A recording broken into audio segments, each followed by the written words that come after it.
جی اب آپ لائیو ہے، بات کر سکتے ہیں. السلام علیکم. کوئٹہ میں جو شہداء ہوئے ہیں جی بھائی. اس ٹائم دھرنے میں جو ہے تحفظ عزاداری کونسل کے مرکزی چیئرمین رحیم جعفری صاحب جو ہے دھرنے میں موجود ہیں. اور اس ٹائم لائیو جو ہے ہم دھرنے میں موجود ہیں اس ٹائم. آپ اس وقت کوئٹہ میں شہداء کے جنازوں کو اس ٹائم ہم نے گلگتی بمبارگاہ کے سامنے ہزاروں مومنین کے ساتھ رکھا ہے. تو جی ہم یہ جو شہادتیں ہوئی ہیں اس پر تعزیت پیش کرتے ہیں امام زمانہ کے حضور اور تمام مسلمانوں اور مومنین کو تعزیت پیش کرتے ہیں اور خداوند عالم سے دعا کرتے ہیں کہ ان شہداء کو جو کوئٹہ میں ہوئے ہیں شہداء کربلا کے ساتھ اللہ تبارک تعالیٰ محشور فرمائے. اور کوئٹہ کے مومنین اتنے عرصے سے قربانیاں دے رہے ہیں اور ان کے خون سے ہولی کھیلی جا رہی ہے. ہم حکومت پاکستان سے مطالبہ کرتے ہیں کہ ان دہشت گردی کو ختم کیا جائے. یہ حکومتی ایجنسیاں جو ہیں جن پر کروڑوں اور اربوں خرچ ہو رہے ہیں وہ کس طرح سے باقی جو حکومتی مخالف یا دوسرے جو ہوتے ہیں ان کو تو پکڑتے ہیں لیکن صرف اس موقع پر وہ صرف اطلاع ہی دیتے ہیں کہ جناب وہ دہشت گرد فلاں علاقے میں داخل ہو گئے ہیں, انہوں نے گاڑی ہائر کر لی ہے, وہ فلانے علاقے میں ہیں. یہ ان کی ذمہ داری ہے کہ یہ ملک میں امن و امان قائم کریں, لوگوں کی جان و مال کی محافظت کریں. لیکن افسوس کہ پاکستان جو ہے وہ تیزی سے بڑھ رہا ہے اس طرف کہ خدا نہ خواستہ اگر یہی حالت رہی تو یہ ملک سلامت نہیں رہے گا. کیونکہ جس ملک میں لوگوں کی نہ جان کی حفاظت ہو, نہ مال کی حفاظت ہو, نہ وہ اپنے مذہب اور اپنے دین پر قائم رہ سکیں, تو یہ پاکستان کس لیے وجود میں آیا تھا؟ یہ پاکستان جو ہے یہ لا الہ الا اللہ کی بنیاد پر بنایا گیا. اور پاکستان میں جو پاکستان کے بانی قائد اعظم محمد علی جناح, اب جو تاریخ دہرائی جا رہی ہے جس میں کہا جا رہا ہے کہ قائد اعظم محمد علی جناح شیعہ تھے اور ان کا گھر میں بھی جنازہ ایک شیعہ عالم دین نے پڑھایا اور باہر جو جنازہ پڑھا گیا سب نے پڑھا, وہ شبیر احمد عثمانی صاحب نے پڑھایا. تو ان کی جو جائیداد جو ہے وہ بھی جب تقسیم ہوئی تو فقہ جعفری کے مطابق اسی طرح محترمہ فاطمہ جناح کا جنازہ اور وہ ساری چیزیں. تو لہٰذا ہم کہتے ہیں کہ قائد اعظم محمد علی جناح نے جو پاکستان بنایا انہوں نے بھی شیعہ سنی کی بیس پہ نہیں بنایا. انہوں نے کہا کہ ہم سب مسلمان ہیں اور رسول پاک کے امتی ہیں اور اس ملک میں جو پاکستان بنے گا اس میں ہم آزادی کے ساتھ رہیں گے, اپنے اپنے دین اور مذہب حتیٰ کہ اقلیتیں جو ہیں ان کو بھی تحفظ دیا جائے گا. لیکن افسوس کہ پاکستان میں آئے دن ہم دیکھتے ہیں کہ شیعوں کے خون سے ہولی کھیلی جا رہی ہے. اب یہ جو تازہ واقعہ ہوا اس میں تو سیکورٹی کے بھی 9-10 افراد, پولیس کے افراد شہید ہوئے ہیں, رضاکار شہید ہوئے ہیں, صحافی اس میں مارے گئے ہیں. ہم سب کے خاندانوں سے تعزیت کرتے ہیں اور حکومت وقت سے مطالبہ کرتے ہیں کہ ان دہشت گردوں کو کنٹرول کیا جائے, ان کو پکڑا جائے. کتنے دہشت گرد ہیں جو پکڑ کے دیے گئے ہیں لیکن کچھ عرصہ وہ کہہ کے یہ کہہ دیا جاتا ہے جن کی ایویڈنس پوری نہیں, ان کی گواہیاں پوری نہیں اور ان کو رہا کر دیا جاتا ہے.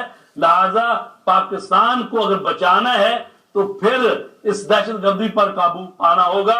اور کوئٹہ کے مومنین جو قربانیاں دے رہے ہیں اور جس طرح سے شیعوں کے خون سے ہولی کھیلی جا رہی ہے اور شیعوں کی نسل کشی کی جا رہی ہے, ہم اس کی پرزور مذمت کرتے ہیں. اور جتنے بھی لوگ یہاں دھرنا دے کر بیٹھے ہیں اور شہیدوں کے لواحقین سے اظہار ہمدردی کر رہے ہیں اور حقیقت میں یہ لوگ جو ہیں امام زمانہ کو پرسہ دے رہے ہیں کہ ان کے ماننے والے اور ان کے پیروکار اور ان کے فالوور اور کربلا کے نقش قدم پر چلنے والے لوگ قربانیاں دے رہے ہیں.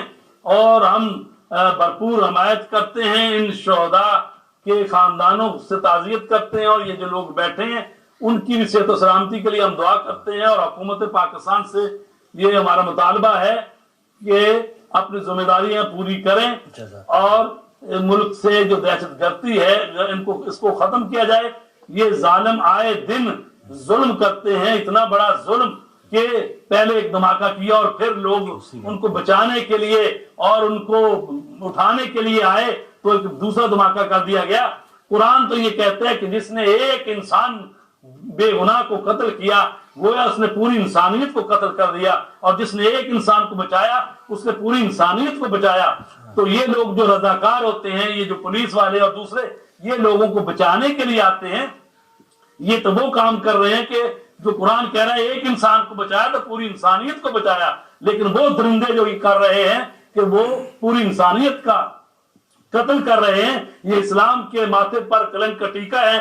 یہ جو اسلام کے نام پر لوگوں کا قتل و غارت کر رہے ہیں، یہ خارجی ہیں، یہ ان سے بھی بدتر ہے۔ بے شک بے شک، بہت شکریہ بھائی آپ کی بھی کال کا، اور آپ نے وہاں بتایا کہ دھرنا جاری ہے، ہم سب کی دعائیں آپ کے ساتھ ہیں۔ مزید شاید کوئی بات کرنا چاہ رہا ہو تو آپ بھی دوبارہ آ سکتے ہیں۔ ایک کالر ہے